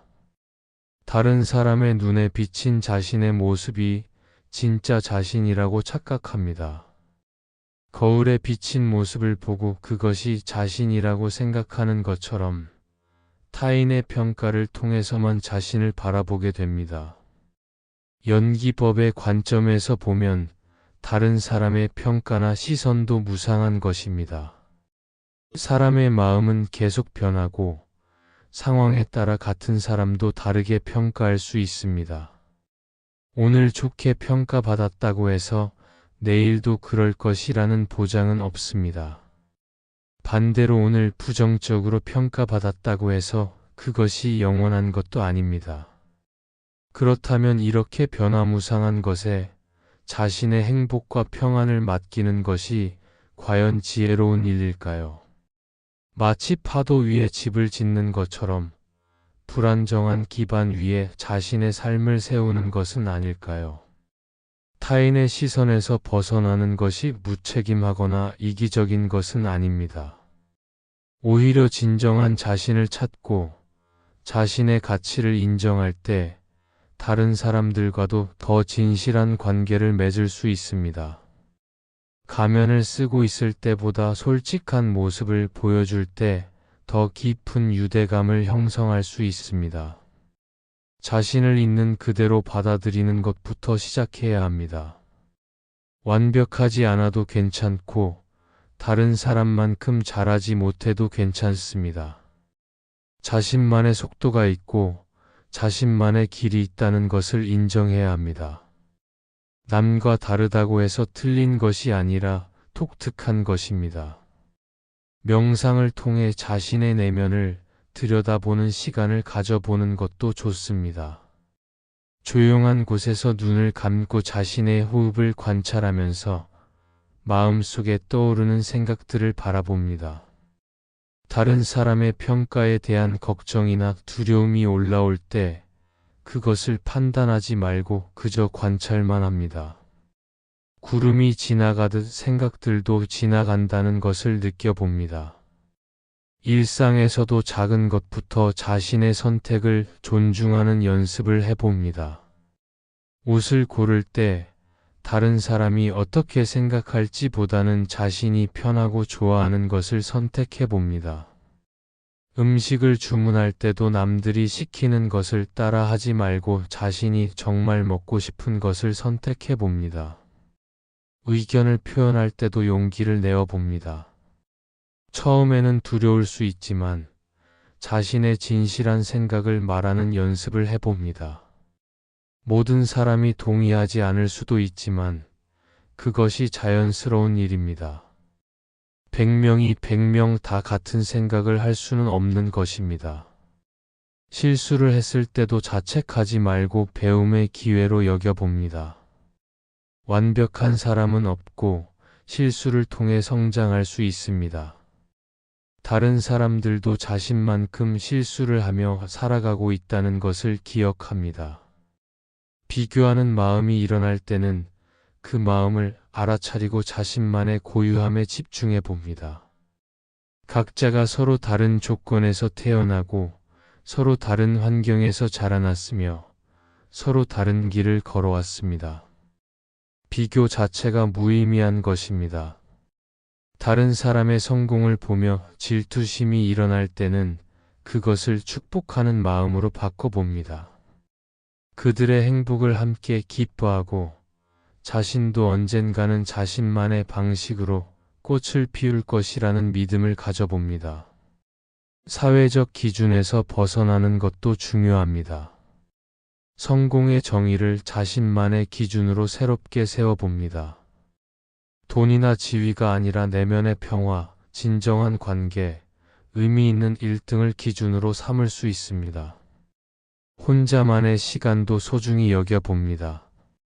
다른 사람들과 함께 있을 때는 어쩔 수 없이 타인의 시선을 의식하게 되지만 혼자 있을 때는 온전히 자신과 마주할 수 있습니다. 이 시간을 통해 자신이 정말 원하는 것이 무엇인지 발견할 수 있습니다. 자연과 함께하는 시간도 도움이 됩니다. 산이나 바다, 강가에서 시간을 보내다 보면 자연의 크기 앞에서 인간의 시선이 얼마나 작은 것인지 깨달을 수 있습니다. 나무는 다른 나무와 비교하지 않고 그저 자신의 자리에서 최선을 다해 자랍니다. 꽃도 다른 꽃을 의식하지 않고 자신만의 아름다움을 피워냅니다. 때로는 용기를 내어 타인의 기대를 거부하는 것도 필요합니다. 부모님의 기대, 사회의 기대, 친구들의 기대에 모두 부응할 수는 없습니다. 자신의 인생은 자신이 주인이라는 것을 분명히 해야 합니다. 물론 이 과정이 쉽지는 않을 것입니다. 오랫동안 형성된 습관과 사고방식을 바꾸는 것은 시간이 걸립니다. 때로는 다시 다른 사람의 시선을 의식하게 될 수도 있습니다. 그럴 때마다 자신을 탓하지 말고 다시 중심을 찾아가면 됩니다. 결국 진정한 자유는 타인의 시선에서 벗어날 때 찾을 수 있습니다. 다른 사람이 어떻게 생각하든 자신의 가치는 변하지 않으며 자신만의 독특한 아름다움이 있다는 것을 믿을 때 비로소 평안을 얻을 수 있습니다. 연꽃이 진흙 속에서도 아름답게 피어나듯이 우리도 어떤 상황에서든 자신만의 빛을 발할 수 있습니다. 어떤 분이 저를 찾아와 스님께 물었습니다. 스님, 저는 왜 이렇게 괴로운 것일까요? 다른 사람들은 모두 행복해 보이는데 저만 유독 힘든 것 같습니다. 스님은 조용히 미소를 지으며 답했습니다. 그대가 괴로운 것은 상황 때문이 아니라 그 상황을 바라보는 그대의 마음 때문입니다. 이 짧은 대화 속에 인생의 깊은 진리가 담겨 있습니다. 우리는 흔히 외부의 상황이나 환경이 우리의 행복과 불행을 결정한다고 생각합니다. 돈이 부족해서, 건강이 좋지 않아서, 인간관계가 복잡해서 불행하다고 여깁니다. 하지만 부처님의 가르침을 따라 자세히 살펴보면 진정한 괴로움의 원인은 외부 조건이 아니라 그것을 받아들이는 우리 마음의 태도에 있다는 것을 깨닫게 됩니다. 같은 비를 맞아도 어떤 사람은 우울해하고 어떤 사람은 상쾌해합니다. 같은 실패를 경험해도 어떤 이는 절망하고 어떤 이는 배움의 기회로 여깁니다. 같은 질병에 걸려도 어떤 환자는 원망하고 어떤 환자는 삶의 소중함을 더욱 깊이 느끼게 됩니다. 이처럼 동일한 상황이라도 그것을 해석하고 받아들이는 마음가짐에 따라 전혀 다른 경험이 될 수 있습니다. 현대를 살아가는 우리는 끊임없이 무언가를 얻으려 하고 바꾸려 하고 통제하려 했습니다. 더 좋은 직장을 구하려 하고 더 많은 돈을 벌려 하고 더 완벽한 인간관계를 만들려 합니다. 이런 노력들이 나쁜 것은 아니지만 이것만이 행복의 조건이라고 믿을 때 우리는 끝없는 불안과 욕망의 노예가 되어버립니다. 어떤 이는 부자가 되면 행복할 것이라고 생각했지만 정작 부를 얻고 나니 그것을 잃을까 봐 더욱 불안해졌습니다. 어떤 이는 사랑하는 사람을 만나면 모든 것이 해결될 것이라고 믿었지만 관계가 시작되자 상대방을 잃을까 봐 전전긍긍하게 되었습니다. 외부 조건의 변화에 의존한 행복은 이처럼 불안정할 수밖에 없습니다. 부처님께서는 이미 2500년 전에 이 진리를 깨우쳐 주셨습니다. 마음이 모든 법의 근본이며 마음이 주인이고 마음이 만들어낸다고 하셨습니다. 우리가 경험하는 모든 것은 결국 마음이 만들어내는 것이라는 뜻입니다. 외부 세계는 그저 있을 뿐이고 그것을 괴롭거나 즐겁게 만드는 것은 우리의 해석과 판단입니다. 한 농부가 가뭄으로 농사를 망쳤을 때 그는 하늘을 원망하며 절망했습니다. 하지만 옆집 농부는 같은 가뭄을 경험하면서도 이제 우물을 더 깊이 파야겠다고 생각하며 새로운 방법을 모색했습니다. 가뭄이라는 상황은 같았지만 한 사람은 절망을, 다른 사람은 희망을 품었습니다. 차이는 상황이 아니라 그것을 받아들이는 마음가짐에 있었습니다. 우리는 자주 만약에라는 생각에 사로잡힙니다. 만약에 그때 다른 선택을 했다면, 만약에 그 사람을 만나지 않았다면, 만약에 그 일이 일어나지 않았다면 하며 과거를 후회합니다. 또는 만약에 이것만 해결되면, 만약에 저것만 얻으면 행복할 것이라며 미래의 행복을 걸어둡니다. 하지만 이런 가정법의 삶은 현재를 놓치게 만들고 끝없는 불만족을 낳습니다. 지금 이 순간 있는 그대로의 현실을 받아들이는 것이야말로 진정한 지혜의 시작입니다. 좋든 싫든, 원하든 원하지 않든 지금 여기에 있는 상황을 온전히 인정하는 것입니다. 이것이 체념이나 포기를 의미하는 것은 아닙니다. 오히려 현실을 정확히 파악해야 올바른 대응이 가능하다는 뜻입니다. 병이 들었을 때 그 사실을 부정하면 치료가 늦어집니다. 실패했을 때 그것을 인정하지 않으면 같은 실수를 반복하게 됩니다. 가난할 때 그 현실을 받아들여야 현실적인 계획을 세울 수 있습니다. 있는 그대로 받아들이는 것은 더 나은 미래를 위한 첫걸음입니다. 하지만 받아들인다는 것이 단순히 상황에 순응하는 것만은 아닙니다. 상황은 받아들이되 그 상황 속에서 자신이 할 수 있는 최선을 다하는 것입니다. 통제할 수 없는 것은 받아들이고 통제할 수 있는 것에는 지혜롭게 대응하는 것입니다. 예를 들어 갑작스런 질병에 걸렸을 때 병에 걸린 사실 자체는 받아들이되 치료를 위한 노력은 포기하지 않는 것입니다. 실직했을 때 그 현실은 인정하되 새로운 기회를 찾기 위해 계속 노력하는 것입니다. 이처럼 받아들임과 노력은 대립되는 것이 아니라 조화를 이루는 것입니다. 많은 사람들이 애쓰지 말고 그냥 살아라는 말을 소극적이고 무책임한 태도로 오해합니다. 하지만 이 말의 진정한 의미는 헛된 애씀을 그만두고 자연스럽게 살라는 것입니다. 물이 높은 곳에서 낮은 곳으로 흐르는 것처럼 삶의 자연스러운 흐름을 거스르지 말고 따라가라는 뜻입니다. 우리는 때로 너무 많은 것을 한꺼번에 바꾸려 합니다. 하루아침에 완전히 다른 사람이 되려 하고 모든 문제를 동시에 해결하려 합니다. 하지만 이런 조급함은 오히려 스트레스를 가중시키고 지속 가능하지 않은 변화를 만들어냅니다. 자연을 보면 모든 변화는 점진적이고 자연스럽습니다. 꽃이 피기까지 씨앗은 오랜 시간 땅 속에서 뿌리를 내리고 나무가 크게 자라기까지는 수십 년의 시간이 필요합니다. 급하게 자라도록 억지로 잡아당기면 오히려 죽어버립니다. 우리의 성장과 변화도 마찬가지입니다. 그냥 살되 의미 있게 살고 애쓰지 말되 최선을 다하는 것, 이것이 바로 중도의 삶입니다. 너무 긴장하지도 말고 너무 늘어지지도 말며 적당한 긴장감을 유지하면서 자연스럽게 살아가는 것입니다. 명상을 할 때도 마찬가지입니다. 너무 애를 쓰면서 무념무상에 도달하려 하면 오히려 더 많은 잡념이 일어납니다. 그냥 편안히 앉아서 호흡을 관찰하고 생각이 일어나면 그것을 판단하지 말고 그저 알아차리기만 하면 됩니다. 애쓰지 않는 노력, 이것이 진정한 수행의 자세입니다.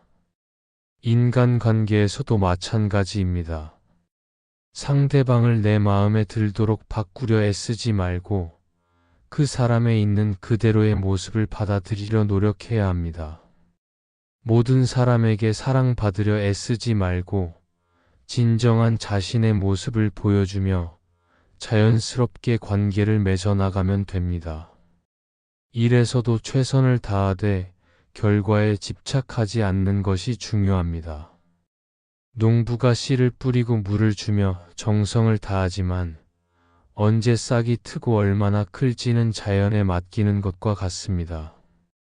우리도 할 수 있는 일은 다 하되 그 결과는 자연의 흐름에 맡겨야 합니다. 실패를 두려워하지 않는 것도 중요합니다. 실패는 인생의 자연스러운 일부이며 그것을 통해 우리는 배우고 성장합니다. 실패를 피하려고 아무것도 시도하지 않는다면 그것이야말로 진정한 실패일 것입니다. 실패해도 괜찮다는 마음가짐으로 자연스럽게 도전해 보면 됩니다.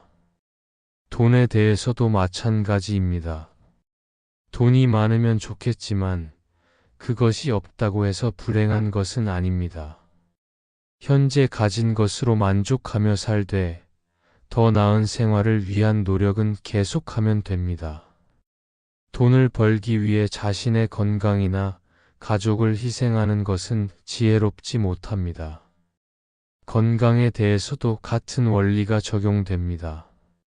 건강을 유지하기 위한 기본적인 노력은 하되 건강에 대한 강박에 사로잡히지 않아야 합니다.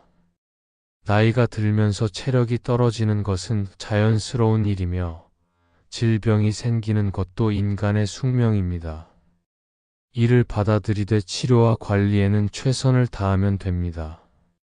외모에 대한 콤플렉스도 내려놓아야 합니다. 각자에게는 고유한 아름다움이 있으며 남과 비교할 필요가 없습니다.